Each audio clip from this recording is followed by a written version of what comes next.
जय हिंद। आज हम टेंस के एक चैप्टर को डिस्कस करेंगे जिसका कि नाम पास्ट परफेक्ट टेंस है। काफ़ी अच्छा टेंस है बट थोड़ा डिफिकल्ट भी है। आप बस वीडियो में शुरू से अंत तक बने रहिएगा, आपका सारा डाउट इस टेंस के बारे में खत्म हो जाएगा। तो चलिए आइए जान लेते हैं क्या होता है। तो पास्ट परफेक्ट टेंस को पहचानते कैसे हैं, तो आपको पता ही होगा कि किसी भी टेंस को पहचानने के लिए उस वाक्य के अंत में देखा जाता है। तो हम इसके वाक्य के अंत में देखेंगे तो हमें मिलता है चुका, खा, चुकी थी, चुके थे, ऐसे शब्द मिलते हैं। यानी पास्ट परफेक्ट टेंस की यही पहचान होती है कि ऐसे वाक्यों के अंत में चुका, था, चुकी थी, चुके थे ऐसे शब्द आते हैं। और ता, था, ती, थे, या ये ऐसे शब्द भी आते हैं, लेकिन यह तब आते हैं जब वाक्य में दो कार्य दिया रहता है। तो अभी हम उसको समझेंगे। पहले तो हम इसके सिंपल वाक्यों को देख लेते हैं कि इस पास्ट परफेक्ट टेंस के सिंपल वाक्यों को कैसे बनाया जाता है। तो चलिए आइए देखते हैं। तो पास्ट परफेक्ट टेंस में सभी प्रकार के सब्जेक्ट के साथ, चाहे वो सिंगुलर हो या प्लूरल हो, यानी कि सभी प्रकार के सब्जेक्ट के साथ हम एक ही हेल्पिंग वर्ब का यूज करेंगे जो कि हैड है। तो पास्ट परफेक्ट टेंस में सभी प्रकार के सब्जेक्ट के बाद हम हेल्पिंग वर्ब हैड को लगाएंगे और इसमें वर्ब की थर्ड फॉर्म का प्रयोग होता है। और इसमें कुछ वाक्यों में बिफोर और आफ्टर का भी प्रयोग होता है। तो बिफोर और आफ्टर का प्रयोग, तो बिफोर और आफ्टर वाले वाक्यों को कैसे बनाते हैं उसको अभी हम समझेंगे। पहले तो हम इसके सिंपल वाक्यों को देख लेते हैं कि कैसे बनाते हैं। तो चलिए आइए शुरू करते हैं। अब हम इसके अफर्मेटिव वाले वाक्यों को बनाते हैं और सीखते हैं कि इसके अफर्मेटिव सेंटेंस को कैसे बनाया जाता है। तो चलिए आप फार्मूले को देख लीजिए, यानी जो इसका स्ट्रक्चर है उसे देख लीजिए कि क्या क्या कब रखना है। तो सबसे पहले हमें क्या रखना है, सब्जेक्ट को, उसके बाद हेल्पिंग वर्ब हैड, फिर वर्ब की थर्ड फॉर्म, उसके बाद ऑब्जेक्ट। तो बस ऐसे ही। तो चलिए शुरू करते हैं। तो सब्जेक्ट बताइए, पहले वाले वाक्य में क्या है, सी, दूसरे वाले वाक्य में दे, तीसरे वाले वाक्य में वर्षा, द रेन। सब्जेक्ट लिख दिया गया है। अब आगे बताइए क्या लगना चाहिए, हाँ हैड, दूसरे वाले में भी हैड, इसमें भी हैड। अब हैड के बाद बताइए क्या लगना चाहिए, विद भी।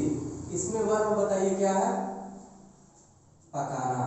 पकाना अंग्रेजी में किस माने, कुक। तो ये वर्ब की फर्स्ट फॉर्म है, लेकिन यहाँ पे कौन सी फॉर्म लिख चाहिए हमें, थर्ड। तो वर्ब की थर्ड फॉर्म कुक्ड। दूसरे में वर्ब क्या है, पूरा करना, तो कंप्लीटेड। तीसरे में वर्ब क्या है, समाप्त होना, फिनिश्ड। वर्ब तक हो गया। अब आगे देखते हैं ऑब्जेक्ट। पहले में बताइए ऑब्जेक्ट है खाना, तो फूड। दूसरे में, अब दूसरे वाले वाक्य में देखते हैं ऑब्जेक्ट है, तो हाँ है अपना कार्य, तो अपना के अंग्रेजी सब्जेक्ट है। देख के अनुसार क्या लगना चाहिए, देयर, और कार्य का वर्क। तीसरे वाले वाक्य में देख लेते हैं ऑब्जेक्ट है, नहीं है, इसमें कुछ भी नहीं बचा, तो फुल स्टॉप लगा देंगे। अब देखते हैं ऑब्जेक्ट तक हो गया। अदर वर्ड देखते हैं, पहले में अदर वर्ड है, नहीं है, तो फुल स्टॉप। दूसरे में, इसमें भी नहीं है, तो फुल स्टॉप। इस टेंस में अफर्मेटिव सेंटेंस को ऐसे बनाया जाता है, सिंपल वाक्यों को। अब यदि वाक्य में दो कार्य दिए गए हो और उसमें दो कार्यों में पूर्व या पहले शब्द लगा हो, तो उसे कैसे बनाएंगे। आप सबसे पहले ये देख लीजिए कि दो कार्य, ये कैसे पता चलता है कि वाक्य में दो कार्य हैं। तो देखिए यह जो वाक्य होता है, पहला नंबर तो काफी बड़ा रहेगा, यानी इस सिंपल वाक्यों से ये वाक्य दो गुना रहेगा। और इसके अलावा इसमें या तो पूर्व या पहले या फिर बाद या पश्चात ऐसे शब्दों का प्रयोग रहता है। तो आइए अब हम ऐसे वाक्यों को देखते हैं जिसमें कि पूर्व या पहले यह शब्द हो, इसे हम कैसे बनाएंगे। जब वाक्य में पूर्व या पहले शब्द आया हुआ हो, तो ऐसे वाक्य को बनाने के लिए हम दो टेंस का यूज करते हैं। उस वाक्यों को हम दो टेंस का यूज करके बनाते हैं। अब देखिए ऐसे वाक्यों को हम बनाने के लिए क्या करेंगे कि जो काम पहले समाप्त हुआ हो उसे हम पहले लिखेंगे। ध्यान से सुनिए, इसमें क्या होता है, पूर्व या पहले वाले वाक्य में जो काम पहले समाप्त होता है उसे हम पहले लिखते हैं और जो काम बाद में समाप्त होता है उसे हम बाद में लिखते हैं। तो जो काम पहले समाप्त होता है जिसे हम पहले लिखते हैं उसे हम पास्ट परफेक्ट टेंस में बनाते हैं, और जो काम बाद में समाप्त होता है जिसे हमें बाद में लिखना है उसे हम पास्ट इंडेफिनिट टेंस में बनाते हैं। तो हम इसे ऐसे बनाते हैं। अब आइए हम देख लेते हैं ऐसे वाक्यों को कि कैसे बनाते हैं। तो देखिए, यहाँ पे दिया है कंडीशन कि यदि वाक्य में पूर्व या पहले शब्द आए हुए हो तो ऐसे वाक्यों को कैसे बनाएंगे। तो देखिए, ऐसे वाक्यों को बनाने के लिए सबसे पहले तो आप ये देख लीजिए कि ऐसे वाक्यों में पूर्व या पहले शब्द आया है या नहीं। तो हाँ, आप देखेंगे तो पहले या पूर्व, यानी पूर्व या पहले शब्द आया हुआ है। अब आप इसको दो टेंस का यूज करके बनाएंगे। अब इसमें किसको पहले बनाएंगे और किसको बाद बता। अब इसमें पहले किसे लिखेंगे और किसे बाद में लिखेंगे यह हम देख लेते हैं। तो अभी हमने आपको ये बताया कि ऐसे वाक्यों में जो काम पहले होता है उसे पहले लिखते हैं और जो काम बाद में होता है उसे बाद में लिखते हैं। अब इसमें हम ये देख लेते हैं वाक्य को पढ़ करके कि कौन सा काम पहले हो रहा है। तो चलिए पहला वाक्य पढ़ करके समझते हैं।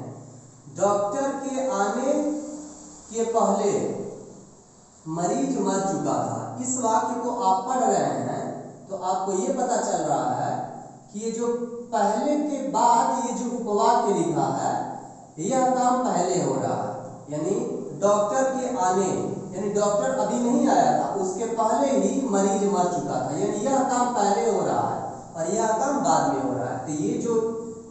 तो ये जो काम पहले हो रहा है इसे हम पहले लिखेंगे, यानी इसको हम पहले लिखेंगे, यानी इसको हम जब बनाएंगे तो सबसे पहले इसकी अंग्रेजी को हम अंग्रेजी में अब हम यदि इसे बनाएंगे तो सबसे पहले हम इसी को अंग्रेजी में ट्रांसलेट करेंगे, यानी अंग्रेजी में हम इसे बनाएंगे और किस टेंस में बनाएंगे तो पास्ट परफेक्ट टेंस में बनाएंगे। इस वाले को हम यहाँ लिखेंगे और पास्ट परफेक्ट टेंस में बनाएंगे। और ये जो काम बाद में समाप्त हुआ है ये वाला, इसे हम बाद में लिखेंगे और किस टेंस में बनाएंगे, पास्ट इंडेफिनिट टेंस में बनाएंगे। तो ये हमें ध्यान रखना है कि पूर्व या पहले के बाद जो उपवाक्य लिखा है उसे हम पहले लिखेंगे और पास्ट परफेक्ट टेंस में बनाएंगे, और जो काम बाद में हुआ है उसे हम बाद में लिखेंगे और पास्ट इंडेफिनिट टेंस में बनाएंगे। अब आइए हम इसे बनाते हैं। इस वाले को हम पहले लिखेंगे और किस टेंस में बनाएंगे, पास्ट परफेक्ट टेंस में। तो पास्ट परफेक्ट टेंस का आपको फार्मूला पता होना चाहिए कि पास्ट परफेक्ट टेंस के फार्मूले में पहले क्या लगाते हैं फिर क्या लगाते हैं। तो पास्ट परफेक्ट टेंस का फार्मूला यही वाला है, यानी कि सबसे पहले क्या रहेगा, सब्जेक्ट, इसके बाद हेड, फिर वर्ब की थर्ड फॉर्म, फिर ऑब्जेक्ट, फिर OW। तो ये है पास्ट परफेक्ट टेंस का फार्मूला। इसके बाद फिर हमें क्या लिखना है, इसके बाद हमें ये लिखना है जो अभी लिखा है बिफोर। अब हम इस टेंस के भी फार्मूले को यहाँ लिख दे रहे हैं ताकि बनाते समय काफी आसानी हो जाए हमारे लिए। तो इसके फार्मूले को भी यहाँ लिख देते हैं। तो पास्ट इंडेफिनिट टेंस का फार्मूला क्या होता है, अफर्मेटिव फार्मूला। तो सब्जेक्ट होता है इसमें, फिर वर्ब की सेकेंड फॉर्म होती है, फिर ऑब्जेक्ट होता है और फिर अदर वर्ब। तो ये है पास्ट इंडेफिनिट टेंस का फार्मूला और ये है पास्ट परफेक्ट टेंस का फार्मूला। अब आइए हम इसको बनाते हैं। तो अभी हमने आपको बताया, अब आइए हम इसको बनाते हैं। अब बताइए कि किसे हम पहले लिखेंगे। हाँ, तो पहले के बाद ये जो वाक्य है इसे हम पहले लिखेंगे। तो चलिए, मरीज मर चुका था, इसको हम पहले बनाएंगे और किस टेंस में, पास्ट परफेक्ट टेंस में। तो बताइए सब्जेक्ट क्या है इसमें, मरीज, द पेशेंट। उसी तरीके से आप दूसरे वाले वाक्य में बताइए कि सब्जेक्ट क्या होगा। तो यही वाला ना पहले बनेगा, तो इसमें क्या सब्जेक्ट होगा, घंटी, तो द बेल। सब्जेक्ट हो गया। अब सब्जेक्ट के बाद देखिए क्या लिखना है, हेड। तो हेड लिख दीजिए दोनों में, हेड, हेड, अब हेड के बाद क्या लिखा है, V3 यानी वर्ब की थर्ड फॉर्म। इसमें देखिए वर्ब क्या है इस वाले उपवाक्य में, तो इसमें मरना, तो डाई, डाई का थर्ड फॉर्म डाइड। इस वाले उपवाक्य में वर्ब क्या है, बजना, यानी कि रिंग, तो रिंग का थर्ड फॉर्म रैंग, सॉरी, यानी कि इसमें वर्ब क्या है, बजना, तो बजना किस माने, रिंग, तो रिंग का थर्ड फॉर्म रंग। अब क्या लिखा है, ऑब्जेक्ट, तो देखते हैं इसमें ऑब्जेक्ट है, नहीं है, इसमें देख लेते हैं, इसमें भी नहीं है, आगे बढ़ते हैं, OW। अब इसमें कुछ बचा ही नहीं है ना, अब इसमें कुछ बचा ही नहीं है, ना ही इसमें है और ना ही दूसरे वाले वाक्य में है, तो आगे बढ़ जाते हैं। आगे क्या लिखा है, बिफोर, तो बिफोर को हम लगाते हैं, हो गया बिफोर, इसमें भी लगाते हैं बिफोर, ठीक है। अब देखिए यहां से पहले से लेकर के और यहां तक इसकी अंग्रेजी आप लिख दिए, दूसरे में बिफोर से लेकर के और यहां तक आप अंग्रेजी लिख चुके हैं। अब देखते हैं ये वाला जो पहले जो लिखा हुआ है, इसको बाद में लिखना था, इसको हम बनाते हैं। तो सबसे पहले हमें क्या लिखना है, सब्जेक्ट। अब बताइए यहां से यहां तक में सब्जेक्ट क्या है, द डॉक्टर, यानी डॉक्टर है ना, तो द डॉक्टर।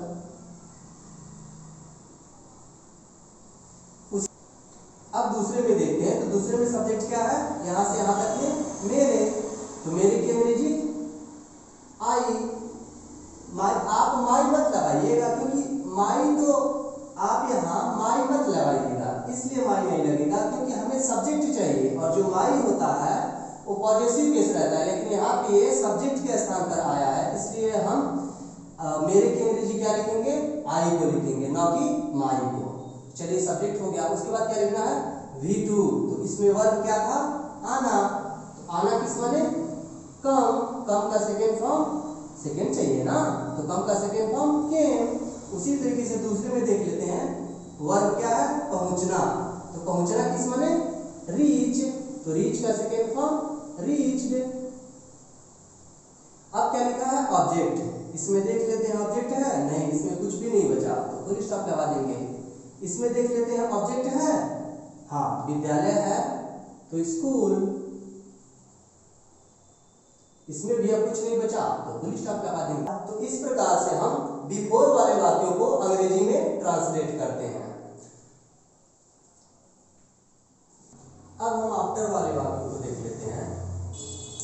देखिए जब भी वाक्य में आफ्टर शब्द आए, तो ऐसे वाक्यों को बनाने के लिए हम क्या करते हैं कि जो काम पहले होता है उसको हम पहले नहीं लिखते हैं, उसको हम बाद में लिखते हैं, और जो काम बाद में होता है उसे हम पहले लिखते हैं। यानी इसमें जो बिफोर वाला था उसका उल्टा हो जाएगा। उसमें हम क्या करते थे, बिफोर वाले में जो काम पहले होता था उसे हम पहले लिखते थे, और जो काम बाद में होता था उसे हम बाद में लिखते थे। लेकिन इसमें उस टेंस का उल्टा हो जाएगा, यानी कि जो काम बाद में होगा उसे हम पहले लिखेंगे, और जो काम पहले होगा उसे हम बाद में लिखेंगे। अब आइए ऐसे वाक्य को हम बनाना देख लेते हैं। तो देखिए जब वाक्य में आफ्टर यानी कि बाद या पश्चात शब्द का प्रयोग हो, तो ऐसे वाक्य को बनाने के लिए अभी हमने आपको बताया कि जो काम बाद में होता है उसे हम पहले लिखते हैं। तो आइए देख लेते हैं कैसे, वाक्य को पढ़ करके हम समझते हैं। डॉक्टर के आने के बाद मरीज मरा था। अब इसमें यानी अब वाक्य को पढ़िए, डॉक्टर के आने के बाद मरीज मरा था, यानी कि डॉक्टर के आने के बाद, यानी डॉक्टर आ चुका था उसके बाद मरीज मरा था, यानी बाद वाला कौन सा काम हो रहा है, ये वाला, तो इसको हम पहले लिखेंगे। उसी तरीके से इसमें भी दूसरे वाले वाक्य में आपके घर पहुंचने के बाद, यानी आप घर पहुंच गए थे उसके बाद वर्षा हुई, तो इसको हम पहले लिखेंगे। यानी कि बाद या फिर पश्चात जो ये शब्द होते हैं, इसके बाद जो उपवाक्य रहता है उसको हम पहले लिखते हैं। अब इसको किसमें बनाएंगे, तो आपको बताया है कि बिफोर का ये उल्टा हो जाता है, यानी कि उसमें हम पहले पास्ट परफेक्ट यूज करते थे, लेकिन उसमें हम पहले पास्ट परफेक्ट यूज करते थे और उसके बाद पास्ट इंडेफिनिट टेंस, लेकिन इसमें पहले हम पास्ट इंडेफिनिट टेंस यूज करेंगे उसके बाद पास्ट परफेक्ट टेंस। तो आइए अब हम इसे बनाते हैं। तो ये वाला पहले लिखेंगे दोनों में, तो चलिए अब आपको ये फार्मूला तभी आपके लिए काफी आसान होगा। तो इसका फार्मूला क्या होता है उससे पहले हम लिख लेते हैं। सबसे पहले क्या लिखते हैं, सब्जेक्ट, उसके बाद वर्ब की सेकेंड फॉर्म, उसके बाद ऑब्जेक्ट, उसके बाद अदर वर्ड। ये है पास्ट इंडेफिनिट टेंस का फार्मूला। और बाकी आफ्टर तो लगेगा ही जहाँ पे है आफ्टर। अब पास्ट परफेक्ट टेंस का फार्मूला क्या होता है, तो सब्जेक्ट सबसे पहले लिखते हैं, फिर हैड, फिर वर्ब की थर्ड फॉर्म, फिर ऑब्जेक्ट, फिर अदर वर्ड। तो ये है पास्ट परफेक्ट टेंस का फार्मूला। अब हम इसे बनाते हैं। तो अब बताइए कि इसे हमें पहले लिखना है, यानी बाद के बाद जो वाक्य है इसकी अंग्रेजी हमें पहले लिखनी है। तो मरीज मरा था, इसमें सब्जेक्ट क्या है इस वाले वाक्य में, तो मरीज। तो द डॉक्टर। दूसरे में बताइए क्या है, आपके, दूसरे में बताइए क्या है, दूसरे में सब्जेक्ट है ही नहीं, तो जब सब्जेक्ट नहीं रहता है क्या लगाते हैं, लिखते हैं। अब क्या लिखना है, वर्ब की सेकेंड फॉर्म। इसमें बताइए वर्ब क्या है, मरना, तो डाई, डाई का सेकेंड फॉर्म डाइड। इसमें वर्ब क्या है, वर्षा हुई, यानी वर्षा होना, तो रेन, रेन का सेकेंड फॉर्म रेन। अब ऑब्जेक्ट को लिखना है। इसमें ऑब्जेक्ट बताइए, नहीं है, इसमें भी नहीं है, यानी कुछ बचा ही नहीं है, अदर वर्ड भी नहीं है दोनों में। तो अब आगे बढ़ जाते हैं। आगे क्या लिखा है, आफ्टर, आफ्टर को लिख देते हैं। आफ्टर में भी वही बात हो गया, इसमें भी आफ्टर को लिख देते हैं। अब ये वाला जो पहले को आपने लिखा है इसको हम बाद में बनाएंगे। तो सबसे पहले क्या लिखना है हमें, सब्जेक्ट। इसमें बताइए सब्जेक्ट क्या है, यहाँ से यहाँ तक में, तो डॉक्टर, यानी द डॉक्टर। दूसरे में बताइए आपके, यानी कि यू। अब सब्जेक्ट हो गया, सब्जेक्ट के बाद क्या लिखना है, हैड, हैड लगा दीजिए, हैड। दूसरे में भी हैड, हैड तक हो गया। अब क्या लिखना है, वीकली, यानी वर्ब की थर्ड फॉर्म। अब बताइए इसमें वर्ब क्या है, यहाँ से यहाँ तक में आना, आना कम बने, कम का थर्ड फॉर्म यही होता है, कम। इस वाले वाक्य में वर्ब क्या है, पहुंचना, तो पहुंचना किस बने, रीच, रीच का थर्ड फॉर्म रीच्ड। अब ऑब्जेक्ट लिखना है, पहले में ऑब्जेक्ट, पहले में कुछ बचा ही नहीं है, फुल स्टॉप। दूसरे में देख लेते हैं, ऑब्जेक्ट है, हाँ घर है, तो वो, इसमें भी कुछ नहीं बचा, तो फुल स्टॉप। इस प्रकार से हम आफ्टर वाले वाक्यों को अंग्रेजी में ट्रांसलेट करते हैं। तो आइए अब हम इसके निगेटिव सेंटेंस को देख लेते हैं कि इसके निगेटिव सेंटेंस को कैसे बनाएंगे। तो सबसे पहले आइए हम बिफोर वाले को देख लेते हैं, क्योंकि इसमें आफ्टर और बिफोर दोनों वाले निगेटिव को देखना है, इसलिए सबसे पहले हम आइए बिफोर वाले निगेटिव को देख ले रहे हैं। और जो बिफोर वाला निगेटिव होता है, इस वाले से दो तरह के वाक्य बन जाते हैं, यानी कि जो सिंपल वाक्य, यानी कि जिसमें एक काम होता है वो अभी बिफोर वाले फार्मूले से बन जाता है, और जो दो काम वाला होता है वो तो उससे बनता ही है। तो आइए सबसे पहले हम बिफोर वाले वाक्यों को ही देख लेते हैं कि इसके वाक्यों को निगेटिव कैसे बनाते हैं। तो इसके वाक्यों को, यानी बिफोर वाले वाक्यों का निगेटिव बनाने के लिए हम जो हेल्पिंग वर्ब होता है, यानी कि हैड, उसके बाद हम नॉट को लगा देते हैं, बस इतना ही करना है। यानी जब बिफोर रहेगा, ऐसे वाले वाक्य का निगेटिव हमें बनाना रहेगा, तो जो हेल्पिंग वर्ब होता है हैड, उसी के बाद हम केवल नॉट को लगा देते हैं। बाकी हम जैसे पहले बना रहे थे वैसे ही बनाएंगे। आइए अब हम इसे बना करके देखते हैं और समझते हैं। तो जैसे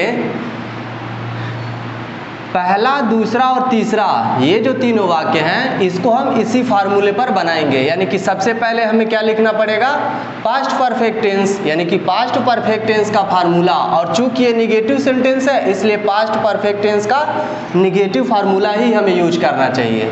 यानी कि हम पास्ट परफेक्ट टेंस के निगेटिव फार्मूले को यूज करेंगे। उसके बाद बिफोर जहाँ है वहाँ पे बिफोर रहेगा ही। उसके बाद फिर जो पास्ट इंडेफिनिट टेंस है और उसका जो फार्मूला है वो हम लगाएंगे। और पास्ट इंडेफिनिट टेंस का अफर्मेटिव फार्मूला लगेगा, निगेटिव नहीं। केवल जिसमें नहीं शब्द आया रहता है उसी को हम निगेटिव बनाते हैं, यानी दोनों भाग को हम निगेटिव नहीं करेंगे। जिसमें नकारात्मक भाव रहेगा उसी को हम केवल निगेटिव बनाएंगे। तो जो इसमें नकारात्मक भाव है उसको हमने निगेटिव में कन्वर्ट कर दिया, यानी उसे हम निगेटिव फार्मूले में लिख दिए हैं। तो आइए अब हम समझते हैं। और आपको एक और चीज़ ध्यान रखना है, यदि ऐसा वाक्य हो जिसमें कि एक कार्य हो रहा हो तो बहुत ईजी है, उसको तो केवल हम इसी फार्मूले का यूज करके बनाएंगे और यहीं तक में वो समाप्त हो जाएगा। लेकिन जिसमें बिफोर लगा रहेगा उसमें ये दोनों फार्मूला यूज होगा, और जिसमें केवल एक काम हुआ होगा उसमें केवल एक फार्मूला यूज होगा, यानी जो पहले लिखा है, और जिसमें दो काम होगा उसमें दोनों फार्मूले यूज होंगे। तो चलिए आइए अब हम देख लेते हैं। तो सब्जेक्ट लिखना है, यानी फार्मूले में देख लीजिए क्या क्या लिखना है। तो सबसे पहले सब्जेक्ट लिखा है, यही फार्मूला पहले यूज करना है, तो सबसे पहले सब्जेक्ट लिखा है। तो हम सब्जेक्ट को लिखते हैं। पहले वाले वाक्य में सब्जेक्ट क्या है? सी। दूसरे वाले वाक्य में सब्जेक्ट क्या है? दे। तीसरे वाले वाक्य में सब्जेक्ट क्या है? तो मैंने आपको ये बताया था, जब पूर्व या पहले शब्द आए तो इसके बाद वाला जो पार्ट लिखा है इसे हम पहले बनाएंगे। तो इसको हम पहले बनाते हैं, यानी इसको अंग्रेजी में हम पहले ट्रांसलेट करते हैं और इस फार्मूले पर। तो सब्जेक्ट इसमें क्या है? सब्जेक्ट ही हमें चाहिए, तो सब्जेक्ट इसमें क्या है? तुम, यानी कि यू। सब्जेक्ट हो गया। अब आगे क्या लगाना है? हैड, तो हैड लगा दीजिए।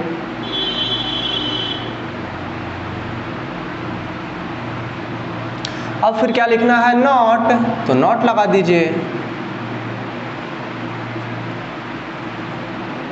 अब फिर क्या लिखना है? वर्ब की थर्ड फॉर्म। तो पहले वाले वाक्य में बताइए वर्ब क्या है? समाप्त करना, यानी कि फिनिश। तो फिनिश का हमें कौन सा फॉर्म चाहिए? तो फिनिश का हमें थर्ड फॉर्म चाहिए, तो फिनिश्ड। दूसरे में वर्ब क्या है? पहुंचना, तो रीच माने पहुंचना होता है और उसका थर्ड फॉर्म रीच्ड। तीसरे में वर्ब क्या है? पूरा करना, यानी कि कंप्लीटेड।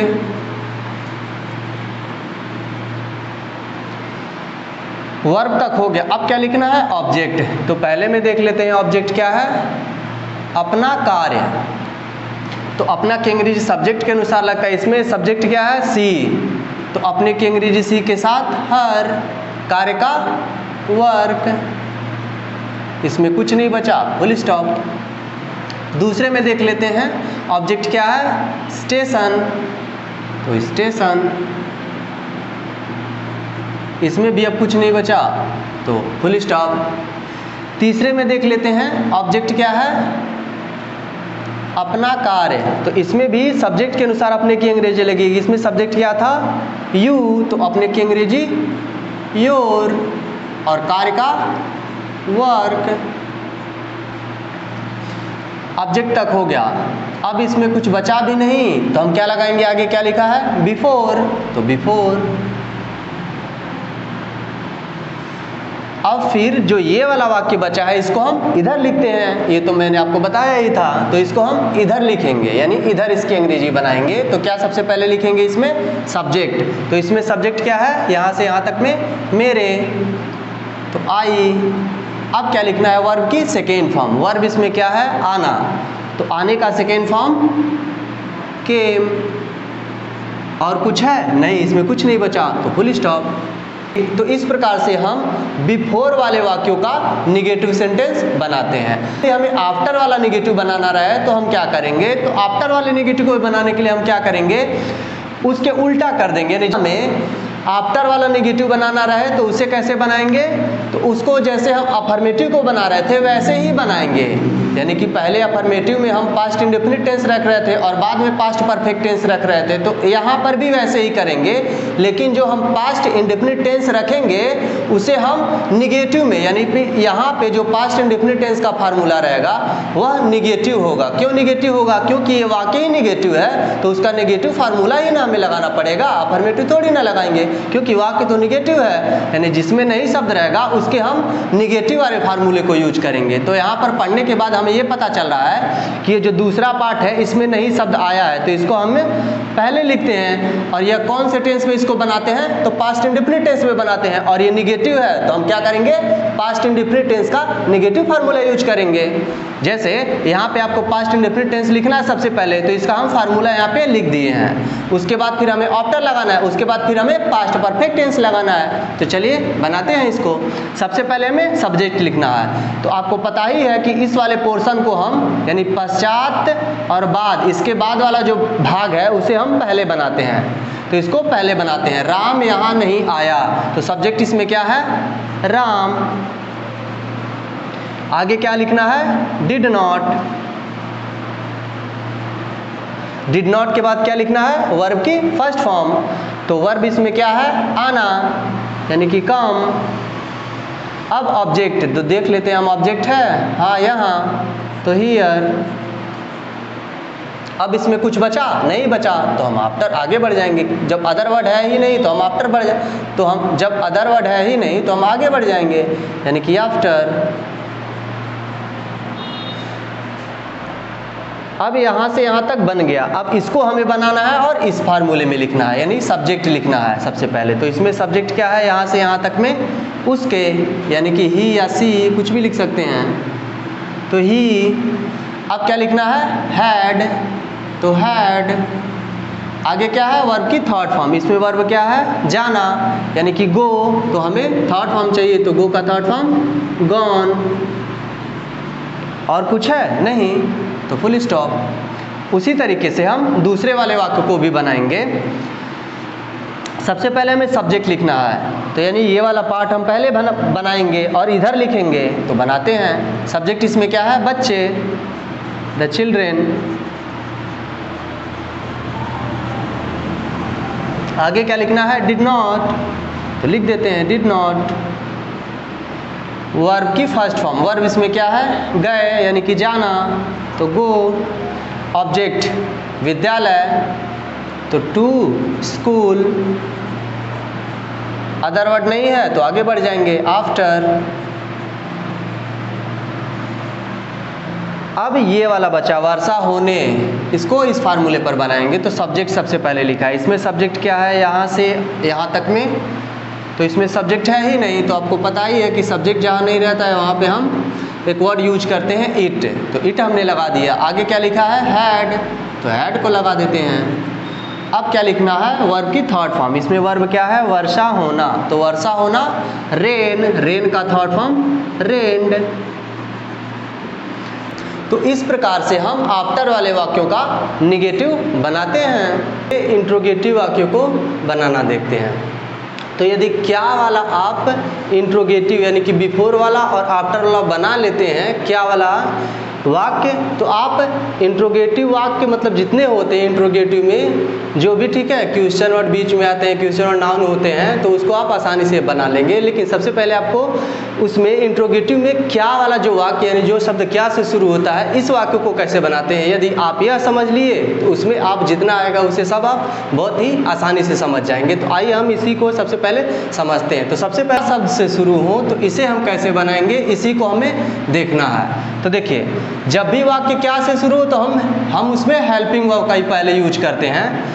तो देख लेते हैं। सबसे पहले हमें क्या लगाना है, हेल्पिंग वर्ब। तो एक काम वाला होगा तो आपको पता ही है कि वो तो पास्ट परफेक्ट टेंस में ही बनेगा, वो तो इजी है। लेकिन जिसमें दो काम होगा और बिफोर शब्द का बीच में प्रयोग हुआ होगा, ऐसे वाक्यों को बनाने के लिए इसको भी हम सबसे पहले पास्ट परफेक्ट टेंस में ही बनाते हैं, यानी सबसे पहले उसमें पास्ट परफेक्ट टेंस का यूज करते हैं। तो आपको पता ही है कि जब पास्ट परफेक्ट टेंस का यूज करते हैं तो सबसे पहले उसमें जो हेल्पिंग वर्ब है हैड, उसे लगाएंगे।